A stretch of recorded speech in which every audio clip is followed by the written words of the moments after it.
He said it with venom, like spitting acid. "Your career is filthy. You're not welcome under my roof." That night, I walked out of the house carrying only a duffel bag. No tears, no protests, just silence. But the silence hardened into something sharper. Because 3 months later, the same man who banished me called, his voice cracking over the phone. "We need your help. Your sister's drowning in debt. 100,000 would save her." I almost laughed. The same sister who joined him in mocking me, sneering at the work I'd built from nothing. The same girl who called me a disgrace while my father slammed the door in my face. Now they needed me? And that was the moment I decided they'd pay.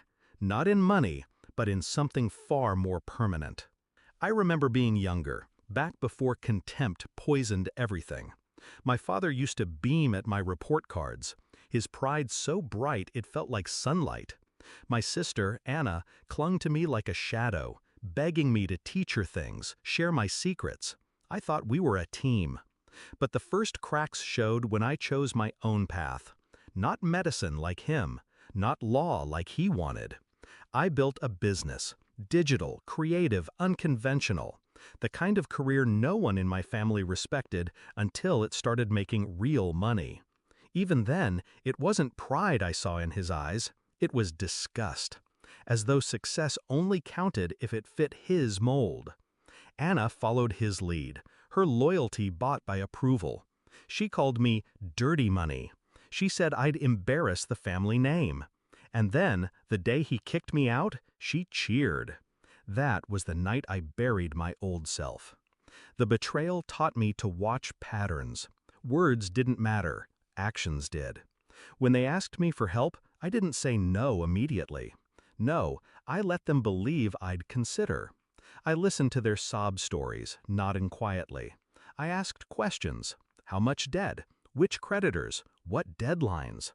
They thought my silence meant hope, but all I was doing was mapping their weakness. I found out Anna wasn't just in debt. She was reckless. Gambling online, taking loans in her own name, in my father's name, even forging signatures. My father's retirement was already gone, swallowed by her addiction. They weren't asking for $100,000 to save her. They were asking for $100,000 to keep their entire facade from collapsing. That knowledge tasted sweet. Because while they begged, I prepared. First move, I bought the debt. Quietly, anonymously, through a third party. Every dollar Anna owed, to the credit sharks, to the banks, became mine. Second move, I watched. I let the interest climb. I let the letters pile up. I let the phone calls shake their nerves at dinner. Third move, I made sure they saw me thriving. The filthy career? It had built me an empire. Press features, luxury addresses, invitations they weren't part of. They pretended not to notice, but envy is hard to hide.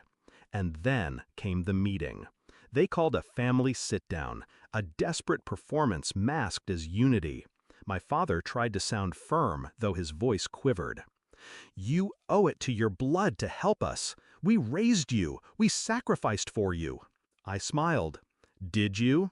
Or did you throw me away the moment I didn't fit your script?" Anna slammed her hand on the table. "Stop being dramatic. Just transfer the money. You have it. We don't." That's when I slid the folder across the wood. "Then I guess you won't need this," I said softly. Anna snatched it up, expecting a check. What she found instead? Contracts, transfer notices, ownership stamps. Every debt she thought was scattered across faceless institutions now pointed back to me. Her face drained of color. My father leaned over, eyes darting, confusion curdling into horror. What is this?" I leaned back in my chair, calm as a surgeon. "It's ownership. I don't just have the money you want. I have the chains you're already bound by." Anna's hands trembled as she flipped page after page. "No, this isn't real. It's very real," I cut in. "Every signature, every loan, every careless gamble, all mine now." Silence fell like a blade. The beauty wasn't in their screaming, it was in the dawning recognition. My father's face, red with shame. The proud patriarch reduced to a beggar who realized the executioner was his own son. My sister, wide-eyed, realizing the brother she mocked now controlled her every tomorrow. I let them sit in it. Let them suffocate under the weight of their own choices. Then I delivered the final twist.